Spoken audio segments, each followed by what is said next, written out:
8:36 now. Welcome back to Cheyenne today on this Wednesday morning, brought to you by Black Hills Energy. Kerri Hayden with you today. Any questions or comments, feel free to send those on in as we're chatting today with Steve Prescott with REMAX Capitol Properties. Good morning, Steve. How are you? Good morning. Thanks. Great. Doing well, thanks. Thanks for coming in and chatting with us. It's been a while, so lots to update us on. But before we dive in, Steve, I'm going to kind of give you some props because you guys are a winner of the Chamber of Commerce presented you with an award for large business, and I think that's kind of a cool thing. Well, yeah. I mean, it's actually not the award yet. It could be possibly, but it's a nomination. There you go. For large business. Yeah, of the year through the chamber, and we were. Also in great company with the other nominees, which is Advanced Comfort Solutions and Synergy Home Care.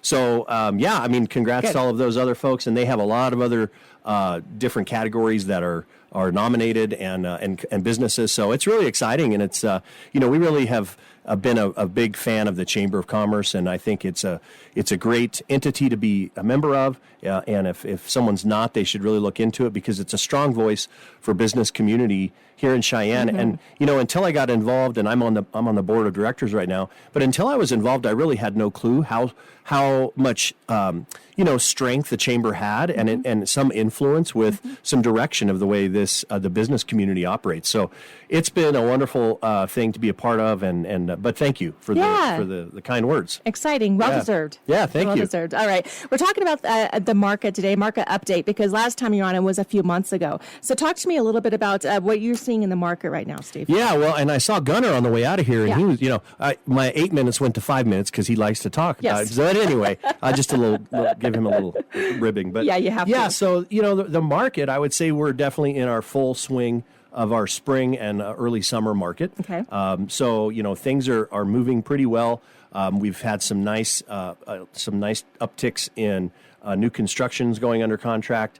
And just overall, there are kind of some little micro markets within the general market that are moving better than others.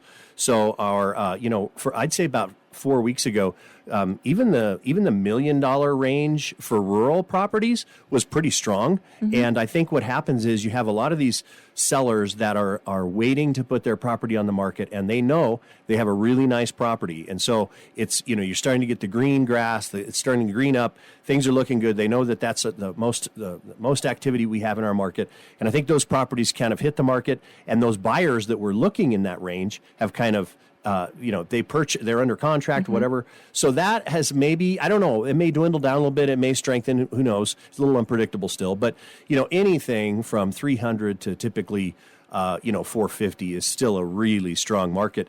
And we're just still seeing multiple offers in those price ranges. We have about 320 homes on the market. We have about 320 homes under contract. So it's a very stable market. I would say, we came off this incredible high of 2021 and the first part of 2022, where everyone was feeling like, man, I just got to put my home on the market and it's going to be a slam dunk.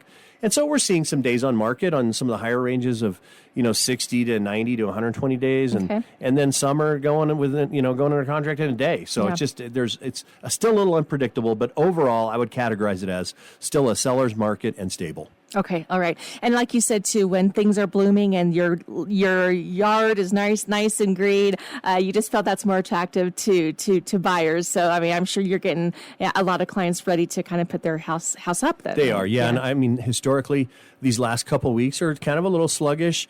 You have Memorial Day weekend, and then we also, a lot of times we have graduation week at the same week, but this one's a week later. So, I think we'll get back into it after probably this coming weekend. It's going to get real hot again and great in the real estate market. And everything looks, especially after this last weekend, everything should be green by now. No kidding, right? Yeah. Well, and also a lot of folks too like to attend open houses when it's nice, the weather's nicer out. You don't have to deal with the snow and the wind. It's nice to kind of get out and drive around and go to some of these open houses too. What I say is it's like lightning. You never know when it's going to strike for an open house. And you may be sitting there and it's a gorgeous day and everyone else thinks the same, and they're not going around and looking at open houses.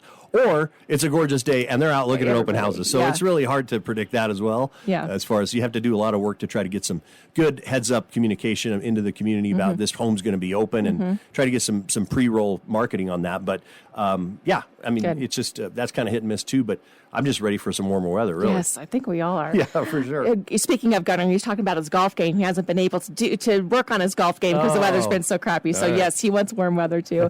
Let's talk about the most difficult part of selling a home. Yeah, I really think there's, over the years, I've just experienced different parts of the process of selling. And, it's probably shifted over time, but right now, I really feel there are three parts to the difficulty of selling. And it really boils down to a lot of the process of inspections and the buyer checking over the property. Right now, we have nationwide about 20% of the transactions are falling out of contract. So a big piece of that is motivation for buyers because they're a little bit still on the fence. Some markets are very they're really getting a lot of inventory in certain markets. Like Florida has a ton of homes on the market. They're experiencing 5 to 10 and could be up to 30% reductions in prices on some of these homes. Wow. So you go into a neighborhood and you'll see all of these new construction homes sitting vacant. And I mean, I'm talking, 30 vacant homes almost ready to be completed. And I only know that because I have a good friend in Florida that's in the Sarasota, Bradenton Beach area, Tampa. And so that market's struggling. So, but anyway, 20% of these transactions are falling apart. And I would say it's some, like I said, motivation. But the other part is there are these three things that when we have a buyer that's, willing to buy the property, they're going to have this opportunity to inspect the property. And as a seller, we have these three things in our minds. And I say three, it's kind of what I came up with. But I labeled them as expectations, emotions, and a perspective. And I think we have to get through those in dealing with a seller or the sellers. You have to be kind of prepared for this. So expectations, what I mean by that is, have you ever had a car where maybe your driver's side lock button doesn't go down? Something like that, or, something kind of weird that you just live with, right? You know how to fix it. Yeah, you get used to it. You're like, oh, that vent doesn't open, or whatever it is. So, you live with it. You get used to living with it. It is not a big deal. It's just part of your life. Well, when someone does some inspections on your home, they start to find these little things, and you're like, it's just human nature. We go, that's nothing. We've lived with that for 5 years. Like, that's not a big deal. So we have to get over those expectations that, they're going to find a lot of stuff in these homes, a lot of problems, a lot of issues that you may be living with, and you kind of have to get over that as far as those expectations. The next one I have is just emotions. And it's, it can be a little offensive when you have your home and you've done what you feel everything to it. You've put a ton of love, a ton of money into it over these years, or maybe just a few years. But you have these emotions that when someone comes up and says, hey, we found all this wrong with your property. It's human nature, again, to be, pretty critical of it and be, kind of upset. Sure. So you got to get through those emotions and really look at it from just a business standpoint. Okay. It really becomes just a business decision. And so you have to, you'd have to take a step back and say, well, am I really not willing to move forward with the sale because of $750? Like if I asked someone off the street, hey, if you could sell your home today for this much money, and I had to take $750 away, would you still do it? Most people are going to say yeah. But what happens is you get in this transaction and you start to, emotions start to work on you, and you go, no.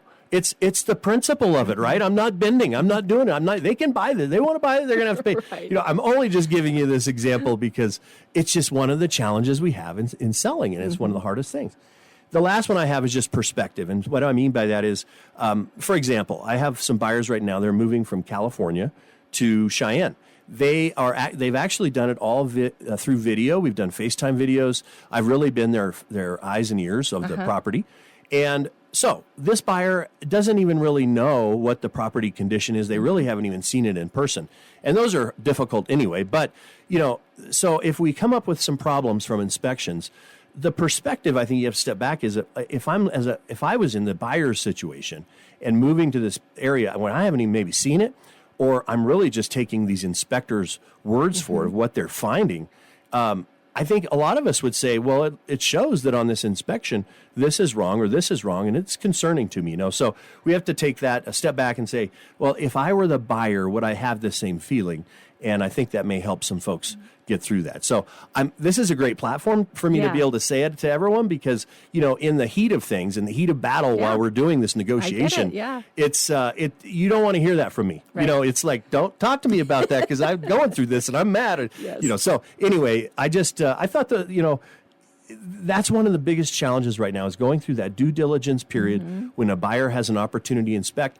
And then they also have the opportunity to just say, you know what, I inspected this, I'm not comfortable with it, and I'm not going to buy it. Okay. And that's offensive too sometimes. And you're like, well, I should be able to keep the earnest money word, but that's not the case. We have that due diligence period where they have an opportunity to inspect. They have to be comfortable and move forward with closing. So anyway, just something that I've been thinking about a lot and seeing some of these transactions fall apart. It's due to some of these, I think, three things that in sellers' minds, they have to really work through and try to deal with. Well, and that's why I think it's so important to have a realtor to kind of be the middleman between that, to kind of get us back into reality maybe a little bit and not play on our emotions so much. Right. Yeah. And there's a time and place, and a lot of times I'll do some video messaging to clients just because they can watch that, they can see my reactions, and I can present something to them, and they can see what I'm talking about, and then they can replay that and they can kind of process it. I think when I tell you something in person, it's a little bit different than maybe what you hear on a message or whatever, and you may process it differently. So it's just a lot, no one likes to be the bearer of bad news, but sometimes that's the way it is, and we have to just get through it and negotiate our way through it. But yeah, it is helpful, to have an agent, have an advocate for you that's able to not only help you get through the transaction, but put you in the right mindset to get through it, because it can be, emotional. Well, you just got to learn to not take it so personally, I guess, too. Yeah, it's totally down to business, hard. But it's hard when you're in the process and you're in the heat of it. You're like, nope, it's the principal things here. I just cleaned my carpets and you want new carpet. Yeah, exactly. I just painted my walls bright yellow. Right. You mean, what? This is brand new paint.